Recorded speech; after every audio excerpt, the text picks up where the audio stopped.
स्वागत। सुधागड एज्युकेशन सोसायटीचे केआ वांठिया माध्यमिक विद्यालय व NN पालीवाला ज्युनियर कॉलेज नवीन पनवेल सादर करीत आहे शैक्षणिक व्हिडिओ। नमस्कार छात्रों, आज हम इयत्ता 8वीं में विषय हिंदी पाठ क्रमांक है 7 मेरे रजा साहब। ये मेरे रजा साहब के बारे में आज हम जानकारी देखने वाले हैं। इस मेरे रजा साहब के लेखिका है सुजाता बजाज। वो खुद ही उनका परिचय उन्होंने ऐसा दिया है कि वो खुद एक चित्रकार है, अच्छी तरह से कलाकार है। वो अपने बारे में जो कुछ उन्होंने सिखा लिया है वो रजा साहब के गाइडेंस से, मार्गदर्शन से ही उन्होंने ले लिया है। इसलिए उन्होंने यह मेरे रजा साहब ये पाठ आपके लिए दिया है। इस रजा साहब के बारे में उन्होंने क्या क्या बताया है, क्या क्या किया है, कैसा मार्गदर्शन उनको मिला है उनका, उसके बारे में सब जानकारी उन्होंने इस पाठ में आपको दे दिया है। ये सुजाता बजाज जो अच्छी तरह से लेखिका है, उन्होंने आपकी सब जानकारी इस पाठ में आपको दे दी है। छात्रों, वो ऐसे क्यों बोलते हैं? क्योंकि आप भी अच्छी तरह से इसका जो आदर्श होता है वो सामने रखकर आगे बढ़ना चाहिए। इसलिए वह कैसे आगे बढ़ी, ये रजा साहब का मार्ग से लेके वो कैसे आगे बढ़ी उसकी पूरी जानकारी उन्होंने रजा साहब के बारे में उन्होंने इसमें दे दिए हैं। तो देखो बच्चों, आज हम ये पाठ मेरे रजा साहब इसकी जानकारी हम देंगे। पहले मैं आपको एक एक पैराग्राफ रख के पठन करूंगा और उनकी पूरी जानकारी दे दूंगा। बच्चों, आप अच्छी तरह से सुनो और अच्छी तरह से सुनने के बाद मैं जो आपको कुछ कहूंगा उस सवाल का जवाब दे दीजिए। तो देखो, पाठ नंबर है 16 और उनका पाठ का नाम है मेरे रजा साहब। तो देखो, ये मेरे रजा साहब के बारे में के देखने से पहले उनका जो लेखिका है सुजाता बजाज, उनका जन्म 1958 में जयपुर में हो गया। तो उन्होंने सुजाता बजाज की एक प्रसिद्ध चित्रकार है, आजकल अब पेरिस में है। वो कहाँ है? पेरिस में है। क्यों पेरिस में गई, कैसे गई, उसकी पूरी जानकारी इस पाठ में उन्होंने आपको दे दी। उनकी भी जानकारी हम देखेंगे।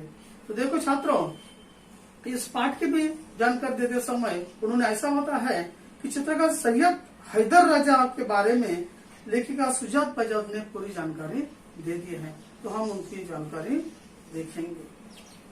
23 जुलाई सुबह सुबह की समाचार मिला, राजा साहब नहीं रहे और यह सुनते ही मानस पटल पर यादों की एक कतार सी लग गई। पिछले फरवरी की बात है, मैं दिल्ली पहुंची थी अपनी गणपति प्रदर्शन के लिए। सोच रही थी कि रजा साहब शायद अपने व्हील चेयर पर मेरी प्रदर्शनी के उद्घाटन के अवसर पर आ जाएंगे, पर उस रात कुछ अनहोनी सी हुई। अनहोनी का मतलब एक असंभवता हो गई। एक अचानक उनको प्रदर्शन हो गया, उनको दिखाई दिया। क्या दिखाई देगा? देखो, उस रात रजा साहब अपने सपने में आए, मुझे उठाया, हमने बातें की, शो के लिए मुझे उन्होंने शुभकामना दी और कहने लगे, सुजाता एक बार मुझसे मिलने आ जाओ, अब मैं जाने वाला हूँ। इसके बाद तो रुकना मुश्किल था। मैं पहुंच गई उनसे मिलने। वे अस्पताल में शून्य की तरह लेटे हुए थे। मैंने उनके हाथों को छुआ, सिर्फ सांस चल रही थी, अलविदा कहकर लौट आई। तो इस तरह देखो छात्रों, यह सुजाता बजाज को उन्होंने एक बार अपने सपने में आकर कहा कि देखो सुजाता, अब मैं जाने वाला हूँ। सुजाता का दिल बहुत घबरा गया, वे बहुत घबरा गई, क्योंकि वो जाने वाले हैं ऐसे उनके सपने में उनके बारे में आ गया। तो सुबह ही और उड़ गई और उनके घर चली। तो घर में नहीं थे, वे अस्पताल में थे, इसलिए वह अस्पताल में गई और उनके हाथों में उन्होंने छुआ, हाथ अपने हाथों में पकड़कर देखे तो उनकी सांस सिर्फ चल रही थी और उन्होंने कई बार हाथ अपने हाथों में रखकर छोड़ दिया और वह अलविदा कर लौट गए। अलविदा करने का मतलब उनको छोड़कर वह चली गई। रजा साहब अपने धर्म के साथ साथ उतने ही हिंदू और ईसाई भी थे। देखो उनकी सर्वधर्म समभाव तो कैसे उन्होंने अच्छी तरह से एक साथ लिया था, तो उसके बारे में उन्होंने लिखा है। उनके स्टूडियो में गणपति की मूर्ति, क्रॉस, बाइबल, गीता, कुरान, उनकी माँ का एक फोटो, गांधी जी की आत्मकथा, वो भारत से लाई हुई मोगरे की कुछ सूखी मालाएं सब एक साथ रखा रहता था। वे गणेश को भी पूजते थे और हर रविवार वे सुबह चर्च में जाते थे। तो वह सर्वधर्म समभाव के भोगते थे। वो गणेश जी को पूजते थे और हर रविवार सुबह कहाँ जाते थे? चर्च में भी जाते थे। और अपने स्टूडियो में उन्होंने सब बाइबल, गीता, कुरान, गणपति की मूर्ति, अपने माँ की भी फोटो उन्होंने लगाया था। इससे देखकर आपको मालूम हो जाता है कि सुनकर आपको मालूम हो जाना चाहिए छात्रों कि वे सर्वधर्म समभाव के अग्रणी थे। एक दिन जहांगीर आर्ट गैलरी में प्रदर्शनी देखने हुए किसी ने कहा, अरे ये तो एच.एस. रजा है। मैं एकदम साउथ हो गई क्योंकि मेरी सूची में उनका नाम था। मैंने उनके पास जाकर कहा, रजा साहब आपसे बात करनी है। वे देखते ही रह गए। उन्होंने मुझे इंटरव्यू दिया, बहुत सारी बातें हुई। अचानक मुझसे पूछने लगे कि आप क्या क्या करते हैं। मैंने कहा मैं कलाकार हूँ, पेंट करती हूँ। वे तुरंत खड़े हो गए और कहने लगे, चलो तुम्हारा काम देखते हैं। तो इसलिए वो जहांगीर गैलरी में एक दिन उनका प्रदर्शन लग गया था। उस वक्त उनके सूची में नाम था रजा साहब का। तो किसी ने नाम लिया, अरे ये तो रजा साहब है। वह दौड़कर उसके पास गई। उन्होंने इसके पहले उनको अच्छी तरह से देखा नहीं था, ये पहले उनका भेंट थी, इसलिए उन्होंने गई और वह उनको मिली और उन्होंने कहा, देखो रजा साहब मैं कुछ कहने वाली थी। तो देखो उन्होंने उनका इंटरव्यू ले लिया, उनको सवाल पूछे, उन्होंने सवाल का जवाब दे दिया। सब उनके बातचीत होने के बाद उन्होंने कहा कि आप क्या क्या करती है। तो उन्होंने कहा मैं कलाकार हूँ, मैं पेंट करती हूँ। वे खड़े हो गए और उन्होंने देखा और उन्होंने वो उनके जाकर उसके पास जाकर कह गए, चलो तुम्हारा काम देखते हैं। तो देखो बच्चों आगे क्या हो गया। मैं सोच में पड़ गई। क्यों सोच में पड़ गई? क्योंकि वो आगे देखो उन्होंने लिखा है, मेरा काम तो पुणे में है। क्योंकि वो सुजाता बजाज का काम कहाँ था? पुणे में था। अभी पुणे में कैसे मैं उसको लेकर जाऊं, इसलिए वह सोच में पड़ी। वह विचार में उसके मन में विचार आ गया। उन्होंने बताया, वो बोले चलो पुणे। ताज होटल के सामने से हमने टैक्सी ली और सीधे पुणे पहुंचे। उन्होंने मेरा काम देखा और फिर कहा, आपको पेरिस आना है, आपका भविष्य बहुत उज्जवल है। तो देखो छात्रों, उन्होंने इस टाइम पुणे में जाकर उन्होंने काम देखा और काम देखने के बाद उन्होंने कहा कि अब पेरिस आना चाहिए आपको, क्योंकि वहां जाकर आपका भविष्य उज्जवल बन जाएगा। और इस तरह वो कहाँ गए? शुरू से हमने देखा कि वे पेरिस में अभी रहती है, पेरिस में रहती है, तो इस कारण से वो पेरिस में हो गई।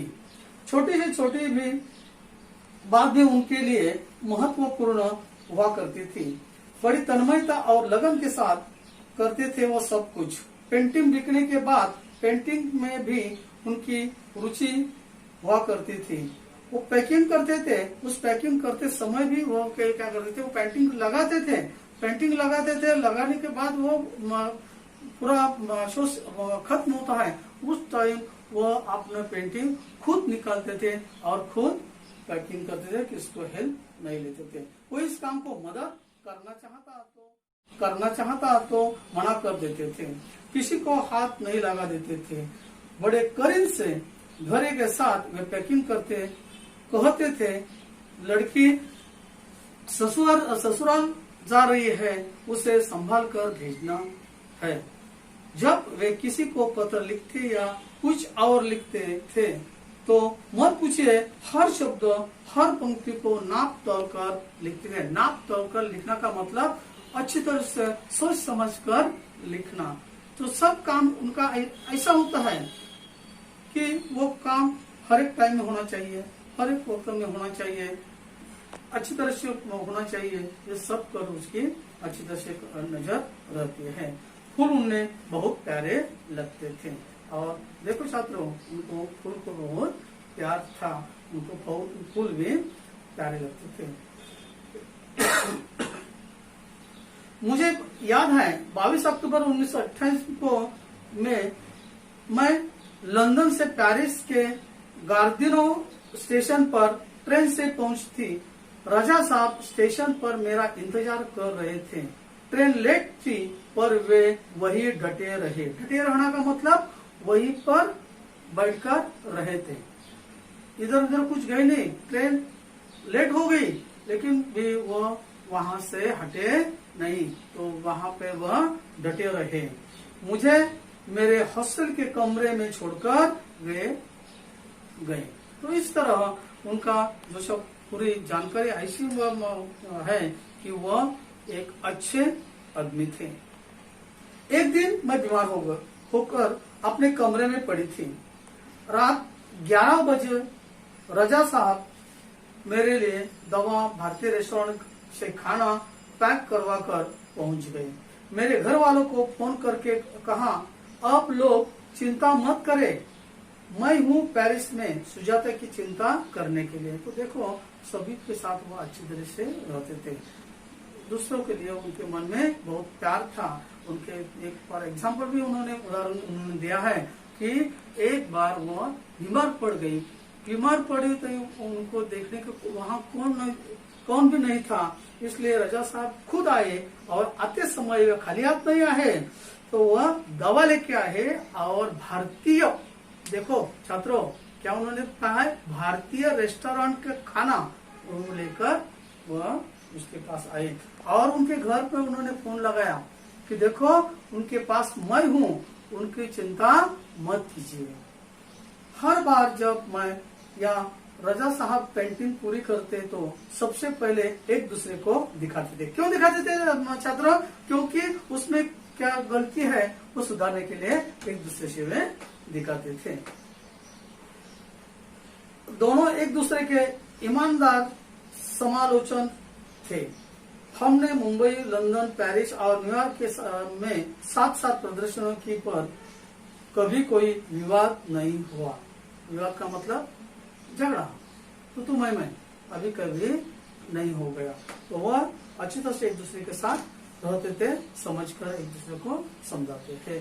यह उनके स्नेह वो अपनेपन के कारण ही था। हिंदी, उर्दू तो हमेशा से ही बहुत अच्छी रही है। अंग्रेजी, फ्रेंच भी वे बहुत अच्छी लिखते थे। कविताओं में बहुत प्यार था। शेर, गजल वो पुराने हिंदी फिल्मी गाने बड़े प्यार से सुनते थे। एक डायरी रखते थे अपने पास, हर सुंदर चीज को लिख लिया करते समय। तो देखो उनके पास एक डायरी भी होती थी। जहाँ जहाँ जाते थे ना वहाँ अच्छे जो कुछ उनको दिखाई देता था वो डायरी में वे लिख कर ले लेते थे और यह हर सुंदर चीज को लिख लिया करते। मेरी बेटी हेलेना बहुत खूबसूरत हिंदी बोलती थी तो उन्हें बहुत गर्व होता था। वे हमेशा उसके साथ शुद्ध हिंदी में ही बात करते थे। तो देखो छात्रों, उन्होंने सुजाता बजाज ने बताया कि उनकी बेटी का नाम क्या है, हेलेना। उस हेलेना अच्छी तरह से हिंदी बोलती थी, उनको बहुत इसका गर्व था। तो हेलेना के साथ वे बहुत अच्छी तरह से खेलते थे उनके, और अच्छी तरह से शुद्ध हिंदी में बातचीत करते थे। रजा साहब को अच्छा खाने का बहुत शौक था, पर दाल चावल रोटी आलू की सब्जी में जैसी उनकी जान अटकी रही थी। मैं हफ्ते में एक बार भारतीय शाकाहारी खाना बनाकर भेजती थी उनके लिए। तो देखो उन्होंने उनके खाने के बारे में कहा है कि उनको ये अच्छा खाना बहुत पसंद था, इसलिए लेखिका ने कहा है कि मैं हफ्ते में एक बार उनको दाल चावल रोटी आलू ये सब उनको भिजवाती थी। मैं हफ्ते में एक बार भारतीय शाकाहारी खाना बनाकर भेजती थी उनके लिए। उनके फ्रांसीसी दोस्तों के लिए, और फ्रांस में रहने वाले उनके दोस्त है उनके लिए भी वो खाना भेजती थी।